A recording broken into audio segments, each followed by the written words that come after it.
The Delvora 3 trade station floated quietly in neutral space, orbiting a peaceful silver-blue planet. It was a hub of diplomacy, full of ambassadors, merchants, and data couriers from over 60 species. For decades, Delvora 3 had been considered safe, far from wars, politics, or unknown threats. But that peace ended in an instant. It started with a Tromofant, barely noticed at first. Then the alarms sounded. Sensor operator Krell, short, four-armed Lorican, stared at his screen with wide, blinking eyes. "There's something approaching," he said. Counselor Tarek of the Varnari delegation frowned. "Another freighter." Krell shook his head slowly. "No, sir. It's massive." He turned the screen around. The room fell silent. On the display was a single object far off, beyond any known beacon. It was shaped like a wedge of black stone, but it moved with purpose. Its surface gave off no light, no energy pulse, no ID code, no thermal trail. Just silence. "Size estimate?" Tarek asked. Krell's voice trembled. 14 kilometers long. The room erupted into shouting. "That's impossible. 14. That's a city. What species has the technology to build something that size?" And then the question no one wanted to ask: is it hostile? The ship entered system orbit 15 minutes later. Its hull was strange matte black, with no lights, no visible engines, and no insignia. But as it passed near the station, Krell zoomed in. There, etched faintly on the dorsal plating, was a symbol, a circle of 13 lines, like a sun with scars. Old, forgotten, terrifying. Terrifying. Counselor Tarek stepped back in disbelief. "That's a human symbol." Someone laughed nervously. "That can't be. Humanity went extinct 4 centuries ago. They destroyed themselves in the expansion wars." Krell swallowed hard. "Apparently not." The station's defense system locked targeting arrays onto the ship, but there was no response from it. No hails answered. No translator packets were returned. Even the emergency diplomatic signals were ignored. It just hovered, watching. Waiting. Council delegates gathered in the central hall, staring at the holoscreen as the ship slowly rotated in orbit above Delvora 3. "This makes no sense," said Councilor Mira of the Felix Dominion. "If it's human, it should respond to standard channels. They helped build half the old codes." "They're dead," growled Tarek. "This must be a ghost ship, a relic left behind." "Then why is it moving?" Down in the tech bay, and his team tried everything to scan the object. Thermal imaging, mass readers, hull scanners. Nothing worked. Even the deepest penetrating scans were bounced back or absorbed by the ship's strange armor. It was as if the warship wasn't made of matter at all, but something older. Something the galaxy hadn't seen in thousands of years. Then the station lights dimmed. Only for a moment, and every screen went black. Krell's display returned with a single line of text in glowing red. "EOS 9. The room froze. "EOS," someone whispered. "Earth orbital ship." One of the council aides ran to the console and dug into the oldest Starship archives. After several tense minutes, he found it. "EOS 9, codename Prometheus, Titan-class warship, project terminated after Earth's fall. Never launched, never confirmed." Tarek narrowed his eyes. "Then how is it here?" No one answered. Suddenly, all the station's channels crackled to life, but no video appeared.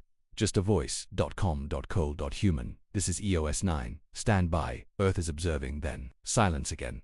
Every heartbeat in the control chamber stopped. The voice was clear. Not robotic, not old, present, alive, watching. Mira whispered. "They were never extinct." Within minutes, the message spread across the galaxy. Pirate lords, colony governors, council worlds all received the same words. "Stand by. Earth is observing." On worlds where humanity had once fought wars, fear returned. On forgotten colonies where Earth's allies still survived, hope flickered. On council worlds that had betrayed Earth, panic. But the ship above Delvora 3 didn't move. It made no threats. It fired no weapons. It simply hovered like a shadow from the past, like judgment in a private chamber. Counselor Tarek opened a secured link to the High Council. "This is no accident," he said. "This ship, this EOS 9, isn't here for trade or talk. It's a test, a warning." The council leader, a gray-skinned Phil named Jurith, narrowed her eyes. "We buried Earth's past. We call them monsters, if they're truly back." She paused. "What do they want?" On the warship, deep inside its black hull, a crew of humans stood in silence, real, alive, wearing jet-black suits with red-trimmed shoulders. The captain, a man with a scar over one eye, watched the station through a holographic screen. "They're scared," his officer said. "They should be," the captain replied. She asked, "Are we responding to anything else?" He shook his head. "Not yet. Let the silence speak." The crew waited. The stars watched. And EOS 9 held positioned like a sleeping god above, a world that had forgotten how to pray. Delvora 3 trade station had gone quiet. No one talked. No one moved without purpose. Above them, the giant black warship is in orbit like a silent judge. Not attacking, not communicating. Just there. A shadow from history. In the control room, sensor technician Krell hadn't left his post in hours. He kept staring at the screens, hoping for movement, a signal, anything. But EOS 9 wasn't like normal ships. It didn't drift. It didn't use thrusters. It held still in space, perfectly balanced, as if gravity didn't matter. And still, no heat, no engine signature, no radiation, nothing, sir, Krell said quietly to Counselor Tarek. It's not just a ghost ship, it's something else. Tarek turned slowly, then explained this. Technician, how does a 400-year-old warship, one that was never finished, appear above a peaceful trade station? Krell's fingers tapped nervously against the console. I've been trying to match its materials to known alloys, but they don't match anything in our system. Meaning, sir. Parts of that ship are made of things that don't exist on any modern chart. Tarek stared at the ship on the display. It was still there longer than most. Cities, built with sharp angles and deep shadows. The red Earth symbol faded but still visible gave it an identity. But the question remained, how did Earth build this? And why did it come back now? The council met in secret to levels below the trade ring.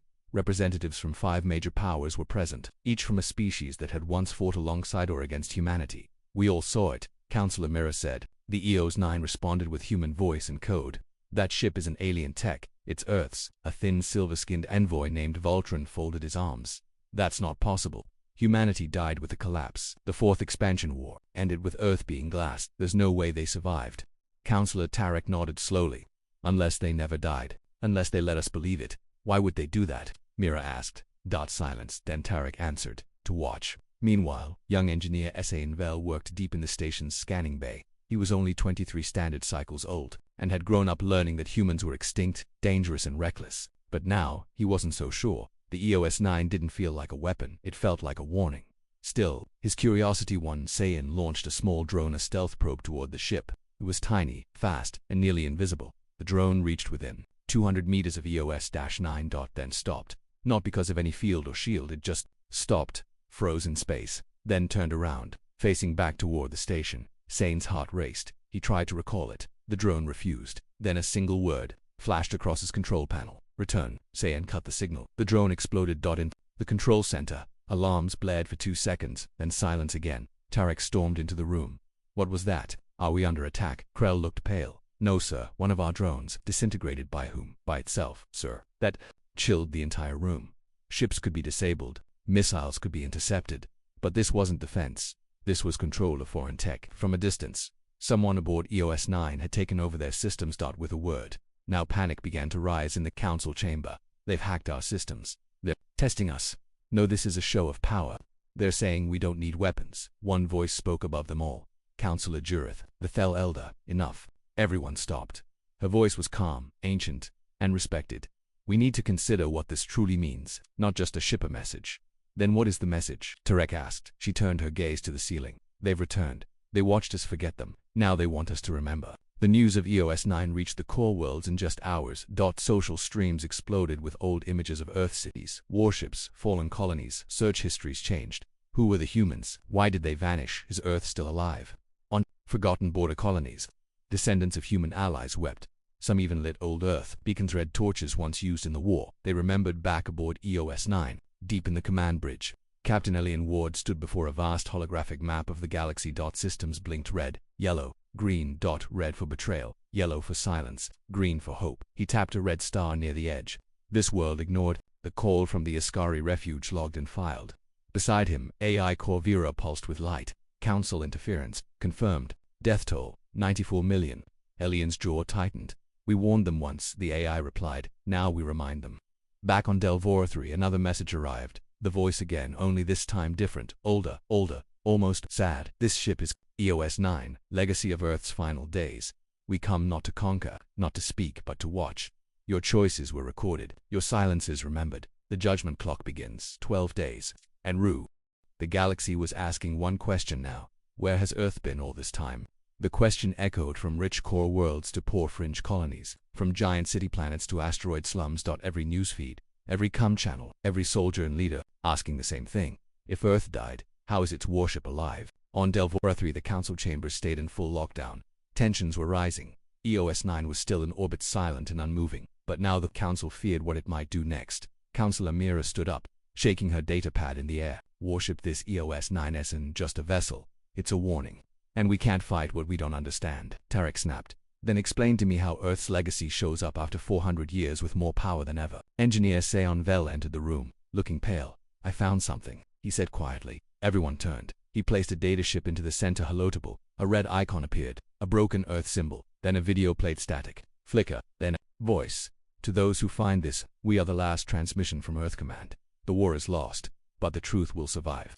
An old human officer stood on screen, his face was bloodied. Explosions echoed behind him. They came from within. Our allies betrayed us. Our own council turned away, so we vanished. But we are not finished. The recording ended. Silence. The room froze. No one could speak. Terry K finally said, "That was from the collapse war. The final days of Earth. How did you get that?" SAN answered, "The warship EOS-9 is broadcasting encrypted pings every 10 minutes. This was hidden inside the signal. It wasn't meant for enemies. Then, who was it for?" Sane's voice was quiet. "For the galaxy, for anyone willing to listen." Across the stars, ancient Earth records were being re-examined. Things once called myths were now believed again. Earth didn't just lose a war, it was betrayed. Allies cut trade routes. Neighboring species refused to respond to distress calls. The Council of Systems had voted to declare Earth too dangerous to protect, so Earth vanished. Some believed humanity died with its homeworld. Others believed survivors fled to hidden colonies. Now, those whispers didn't sound crazy anymore. Now they sounded like truth, and the warship above Delvor 3. It wasn't a ghost dot, it was proof. On a desert moon called Velix 2, an old man named Rick Hale watched the council newsfeed. He wore faded armor with the same sun scar Earth symbol etched on the shoulder. His granddaughter, Zaya, sat beside him. "They're back," she whispered. He nodded. "I told you they'd return." "You fought with them." He smiled. "I fought for them." She looked up. "What happens now?" He didn't answer. Instead, he reached into a crate and pulled out something wrapped in cloths. A red beacon still intact. He lit it. For the first time in 300 years, the red beacons were ancient, used in Earth's final wars. Each one encoded with a single message. "Earth, we remember." Now they were lighting up again. On mining stations. In refugee camps. Even on outlaw ships. Hiding in asteroid fields. The galaxy had forgotten Earth. But the forgotten hadn't forgotten Earth. Back aboard EOS-9. Captain Elian Ward stood before a massive screen filled with red dots. Each red dot was a beacon. Each one meant someone still believed. His officer, Lena Kai, watched in silence. "Hundreds of beacons already," she said. "Some are new generations. Children, people born after the fall." Elian nodded. "They never knew Earth, but they know injustice." He tapped one red dot in the outer ring. "Dispatch a drone. Let them know we heard them." In the core worlds, fear turned to action. The council ordered ships into nearby systems. They tried to hide the move, but EOS-9 saw it instantly. It responded with a short message. "Your fleets are being watched. Move one step closer and you'll learn why." Earth stopped speaking. The message was signed, "Earth Command Reformed." Counselor Jurith, old and wise, addressed the council leaders. "Listen to me," she said, standing with her old staff. "We erased them. We called them violent. We buried their warnings. They buried themselves." Another counselor argued. "No," she said. "They prepared. While we grew fat with trade and safety, they evolved, and now Earth's giant warship wasn't making threats, it was making statements. One silence at a time. One orbit at a time, and the message was clear. We are back. We never forgot, and we are watching." Final scene in a hidden council military outpost. A secret operation was being prepared. 12 ships, stealth-class go. Board EOS-9. Find out what's inside, and end the mystery. The mission commander, a ruthless alien named Vorak, Trell smirked as he reviewed the plan. "We'll see how old Earth tech holds up when we bring it into the light." He launched the ships. They vanished into heading straight for EOS-9. The stealth ships approached in total silence. 12 dark vessels, small and fast, slipped through the stars like shadows. Their hulls were coated in anti-scan plating. Even Delvora 3's powerful sensors didn't see them move. Their target, the ancient warship hovering above the station. EOS-9. Their mission: board it, scan its systems, and if possible shut it down. Mission Commander Vorak Trell grinned from inside his cockpit. A battle-hardened Zahn soldier, he believed in swift answers in EOS-9. It was a question that had waited too long. "We are 10 kilometers from target," his pilot said. "Begin infiltration procedure," Vorak ordered. No mistakes. The team split into 4 units, each with different roles: scan, capture, disable, and exit. They believed the warship was old. They believed it was slow. They believed wrong. As they neared the dark hull, everything changed. Their ship sensors stopped working. No temperature readings, no atmosphere readings, no radiation, just a black surface. And silence. "Where's the docking port?" one soldier asked. "There," said another. "Forward midsection." "I see a manual." They latched on. The door opened without resistance. That was their first mistake. The boarding teams entered one by one. Inside it was cold, too cold. The walls were steel gray. Lights flickered dim red. No crew appeared. No machines. HUMMED. Only silence. And breathing, heavy breathing. From their own helmets, Vorak led his team down a wide corridor. The floors looked untouched. The air smelled like nothing. There were no dust particles, no signs of life. And yet, the walls were watching them, or at least felt like they were. "Commander," said one of his men, "I don't like this. Your soldiers, not children." Vorak snapped. "Keep moving." But deep inside he felt it too. This place wasn't abandoned, it was waiting. Meanwhile, EOS-9 sent another broadcast, this time to the entire galaxy. It interrupted communications on every major channel: military, trade, civilian, no visuals, only a voice. Human.com/cold. "This is EOS-9. Our silence ends now. Earth was betrayed. Our cries were ignored. The galaxy turned its back while we burned. You called us monsters, but you let real monsters roam free." On Delvora 3, the council watched in shock. Jirith sat motionless. Tarek stood up from his seat. "Who gave them access to the core broadcast network?" Krell checked the signal. "They didn't ask. They didn't hack. They just took it."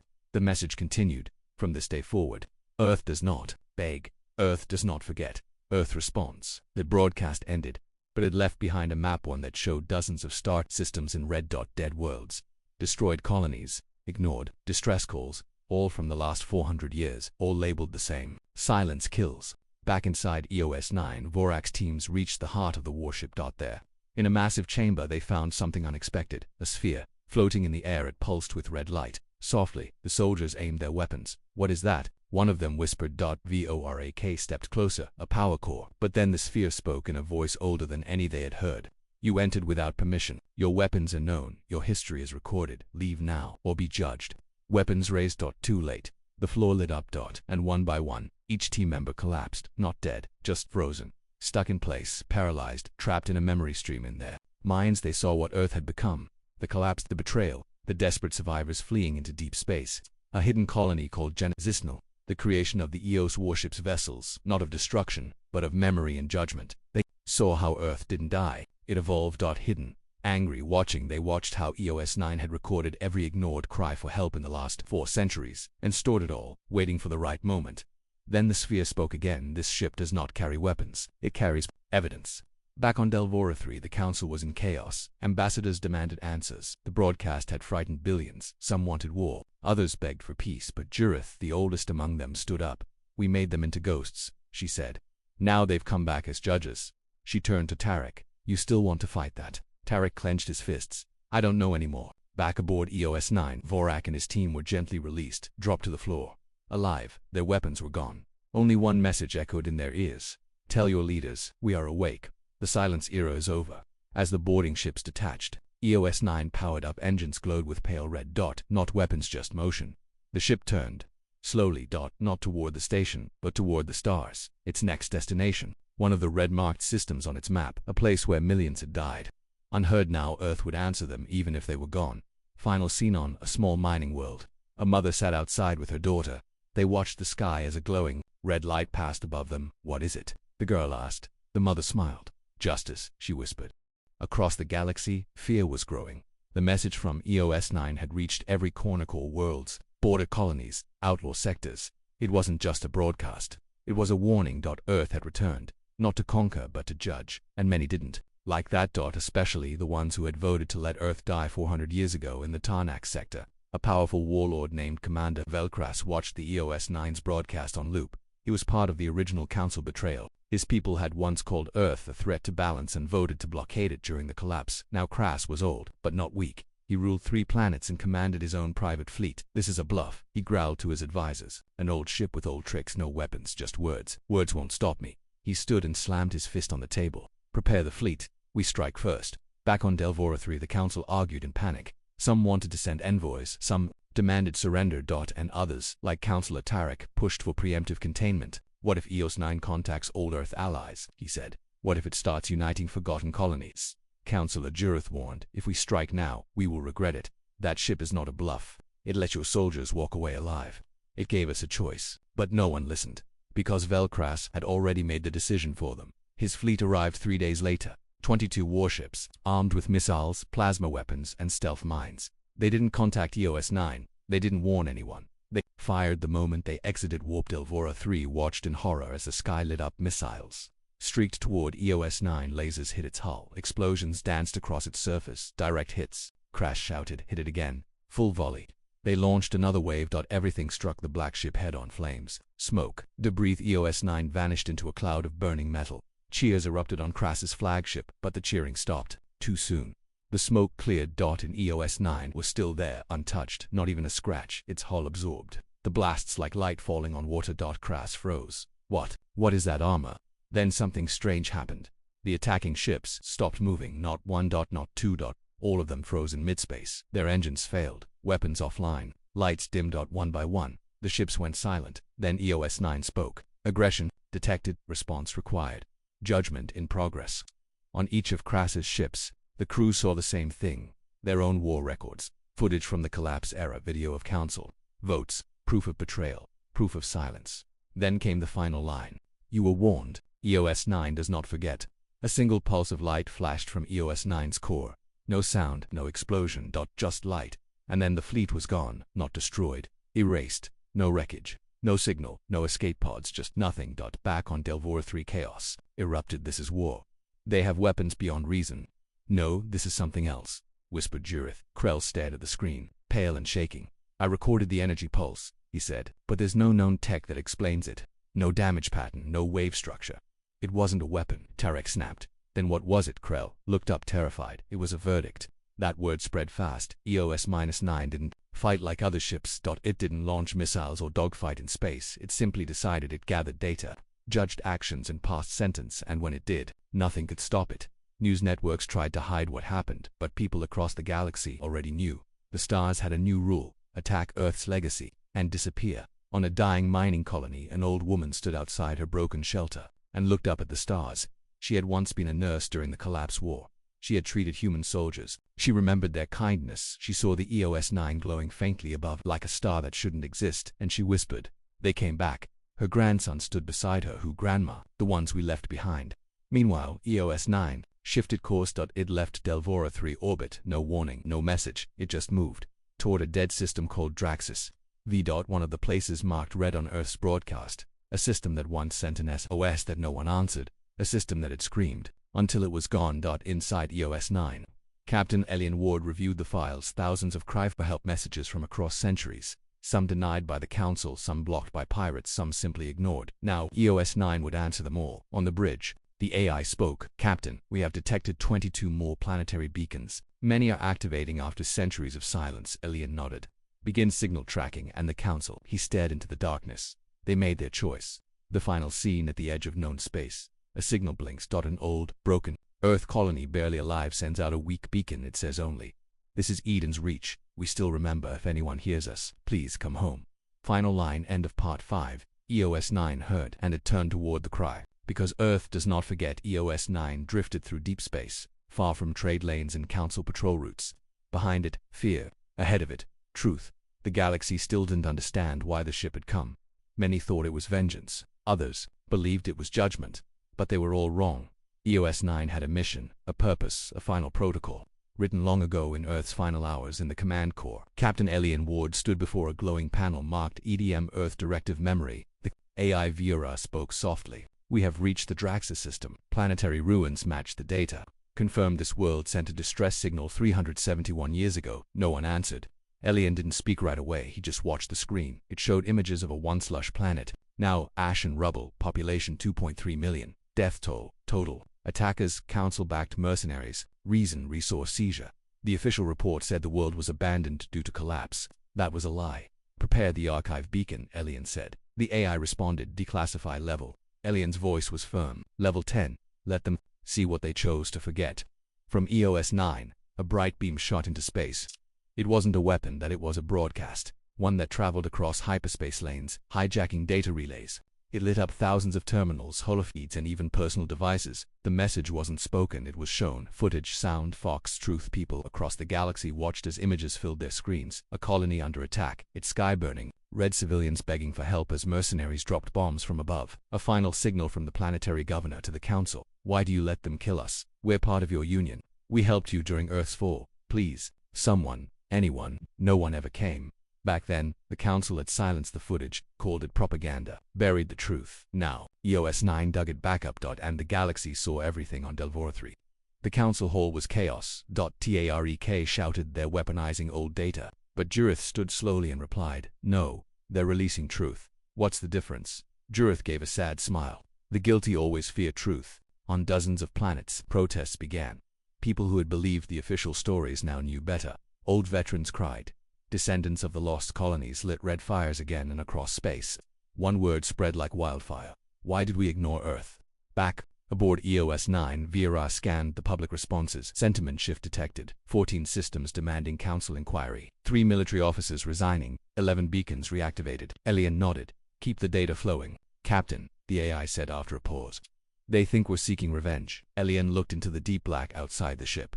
No, that's not our mission. Earth already knew revenge is a cycle. He pressed his hand to the archive. Beacon, we're here to remind the stars what silence costs. The mission was written into EOS 9's core centuries ago. Project Phoenix. If Earth fell, the ship would remain hidden. It would wait. And when the time was right, it would return to fight, but to test the galaxy's memory. The systems EOS 9 visited weren't random. Each one had once betrayed a cry for help now. The ship didn't strike, it showed. And the galaxy had to watch because you can't look away when history screams back at you. Meanwhile, in a council black site bunker, a dark plan was taking shape. Some feared EOS-9, others wanted to capture it. A group of high-ranking military strategists known as the Quiet Hand began discussing options. Their leader, Admiral Se, watched EOS-9's movements carefully. It's not just a ship, he said. It's a symbol, and symbols can be broken. One general replied, their armor is immune to all known weapons. What do we do? Saros leaned forward. We don't hit the ship, we hit what they're protecting. The Quiet Hand began. Identifying surviving Earth loyalists, colonies, families, forgotten soldiers, targets they wanted to break. EOS 9's spirit, but they forgot something. EOS 9 wasn't watching from orbit. It was already inside their systems. As Saros and his team planned. Their screens flickered. A symbol appeared. 13 lines. The Earth Sun-Scar. And a message blinked onto every terminal in the room. We see you. Do not test Earth's patience. This is your only warning. The lights shut off. On EOS 9, Elian stood quietly. He didn't enjoy fear. He didn't want war. But he knew the galaxy only respected power and memory, and Earth had both. On the edge of the ship, a new signal came through, another red beacon, this time from a deep space station long believed destroyed. To Earth Command, we are alive, we never surrendered. The flame still burns. Elian smiled. Plotter course confirmed. Destination, beacon S32 Cinderfall Station. 6 were added. Captain, that makes 22 red beacons. And more are activating. Elian stepped toward the screen. Then let's remind the galaxy what family looks like. Final scene in a dark cell on a deep in the heart of the galaxy, on the hidden world Virel Prime. A figure sat alone in a cold chamber. His name was Counselor Malrix Vale. He had once been the most powerful voice on the Galactic Council. Now he was a ghost in a palace of shadows, and he knew EOS 9 was coming for him. He stared at a wall filled with old documents, sealed reports and burned orders, everything connected to Earth. He had signed many of them himself. The vote to block Earth's supply lines, the silence mandate, which stopped Council aid during the collapse. The denial of Earth's final SOS. He believed it was necessary back then. Earth was growing too fast, too strong. The Council feared it would one day challenge them all, so they let it die, and Malrix called it balance. But now, the ghost ship had returned and balance was broken across the galaxy. EOS 9 was more than a warship now. It had become a mirror. Everywhere it went, it revealed hidden truths, exposed forgotten crimes, and as it moved closer to Virel Prime, the fear inside Malrix grew like fire. He knew what was waiting for him, and he knew he deserved it. Inside, EOS-9, Captain Ellie Ward stood in silence on the bridge. The AI Vera spoke calmly. Virel Prime confirmed. 117 hidden files located. Counselor Malrix still active. Display his history, Elian ordered. The holoscreen flickered, showing security footage of Earth's emergency request. Malrix's signature on the rejection order. A hidden meeting where he said, humanity grows too wild. Better to let it burn now, before it becomes a storm.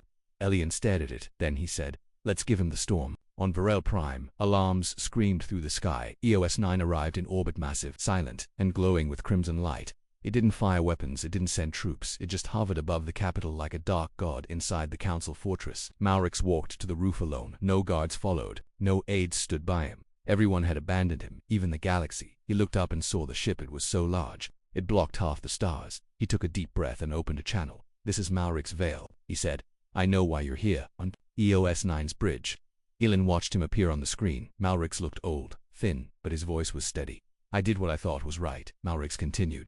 Earth was changing. Fast. You were rising too quickly. The other powers were afraid, so was I. Elian replied, voice calm. You killed a planet because it scared you. Malrix said nothing. Elian stepped closer to the screen. We sent messages. We begged for help. You silenced us. And now we speak louder than ever. Malrix nodded slowly. I don't ask for forgiveness, he said. But let me say the truth, at least once. He walked forward until the camera caught every wrinkle in his tired face. You were better than us. You built faster. You dreamed bigger. And we destroyed you for it. He looked down. I was the last betrayer. Now I stand alone. He raised his arms. Do what you came to do. Silence that. Then EOS-9 responded. Judgment rendered. Punishment. Revelation. Malrix blinked. What? A bright beam shot down from the warship, but it didn't destroy it, projected across Varel Prime sky. The citizens saw everything, the secret votes, the silence, Malrix's words from 400 years ago. The truth flooded every screen, every mind. His lies, his crimes. Now public. Malrix fell to his knees. It was worse than death. The galaxy wouldn't remember him as a leader now, only as a traitor. Back on the bridge, Sixra reported, council channels are full of demands, new trials, apologies. Some are even raising Earth's old flag. Elian didn't smile, but his eyes burned with quiet purpose. Elsewhere, a new beacon lit up. This one wasn't red. It was gold. The signal came from a child's home on a fringe world, a hand-drawn Sunscar symbol. One sentence. My grandma says Earth saved us. Thank you. Elian stared at the message. He whispered, they remember. Then Vera said something strange. Captain, I've found something. A buried protocol in EOS-9's core. Locked behind final authority code. Elian frowned. Open it. The AI paused. Then the screen changed. A video. Grainy, old. An officer stood on a broken bridge with a burning planet behind him. Elian whispered, that's Commander Rael Ward, his ancestor. The man who launched EOS-9. The video began to play. If you're seeing this, then the galaxy has remembered Earth. That means EOS-9 has fulfilled its mission. But we left one last message for you. Not of war, not of revenge, but of hope, because Earth didn't die. We went dark so we could heal, and when the time was right, we would return. Not to rule, but to light the way. The video ended. Elian stood in silence. A choice lay ahead. EOS-9 had judged. The galaxy. Exposed the truth. Now, should it stay or return home? Final scene. In the silence of space, EOS-9 sent one last message to the stars. We are not ghosts. We are not myths. We are the memory you tried to erase. Earth is watching. Earth is healing. Earth is ready. EOS-9 drifted silently at the edge of a dying star system. Its hull glowed faintly in the light of fading suns. The warship had completed its mission, exposing betrayals, restoring forgotten truths, waking a galaxy that had grown comfortable in lies. Now, only one thing remained. Going home. Captain Elian Ward stood at the helm, eyes fixed on the stars ahead. His hands trembled not with fear, but with something older. Hope. Behind him, the AI virus spoke. Final coordinates locked. Initiating return. Jump to Earth. Stand by for historical reconnection. Across the galaxy, people watched. From rich core worlds to dusty outer colonies, every species, every nation, was tuned in. No one spoke, no one dared. They were all waiting for a glimpse of the world they had forgotten, the world they once betrayed. They called it a myth, a warning, a ghost, but Earth was real, and now it would rise. EOS-9 warped forward. Space twisted around it like fabric, folding and snapping open. It crossed thousands of light years in seconds. Then, silence. They had arrived. The crew stared. Elian took one step forward. The screen showed a blue planet wrapped in clouds, floating calmly in space. Earth, still alive, still beautiful, but there was something different. Massive orbital structures circled the planet, dozens of them. Some looked like defense platforms, others like communication arrays. No signals were coming from the surface, yet the systems were active. Vira spoke. Voice soft. Planetary activity detected. Atmosphere stable. Biosigns confirmed. Earth is occupied. Elian whispered. By who? The AI paused. By us. Elian looked confused. Then, the main display shifted. A signal faint ancient was coming from the planet's dark side. Audio only. Crackling. Then a voice. Old, familiar, human. EOS-9. If you're receiving this, then the memory protocol worked. Welcome home. The crew held their breath. The voice continued. After the collapse, a plan was made. Earth could not win by fighting back, so we vanished, buried our presence, built below the oceans, hid beneath the ice, and waited. We turned our warships into witnesses, sent EOS units into the void to remember everything, to remind the galaxy one day Earth would answer. Tears filled Elian's eyes. We thought we were the last, he whispered, but the truth was different. They had never been alone. Suddenly, the ship's sensors flared. Something was moving behind the moon. A massive structure emerged. A second warship bigger than EOS-9. Its hull bore the same Earth markings, but with a gold stripe across its center. It turned toward EOS-9 slowly, then it saluted. The message resumed. EOS-10 activated. Others will follow. Earth has healed, and now Earth returns. Elian stood tall. A message from EOS-9 was sent. Out across all frequencies. To every species. His voice was calm, certain. To the people of the galaxy, Earth is not your enemy, but we will never be silent again. We have remembered. Now we ask, do you remember us? On Delvaruthri, Council watched in silence. Judith stood. "Prepare a delegation," she said, "and tell them. We are ready to listen." Across the stars, signals lit up. Old allies, forgotten colonies, curious species, each one sending the same message. "Earth, we see you." In a quiet corner of the galaxy, a little girl looked up from her farm. A new star blinked in the sky. Her grandfather smiled and said, "That's not a star, that's Earth, coming home." On EOS 9, Vera confirmed final data, all protocols complete. Mission successful, Earth restored, final log entry ready. Eliane pressed the record button.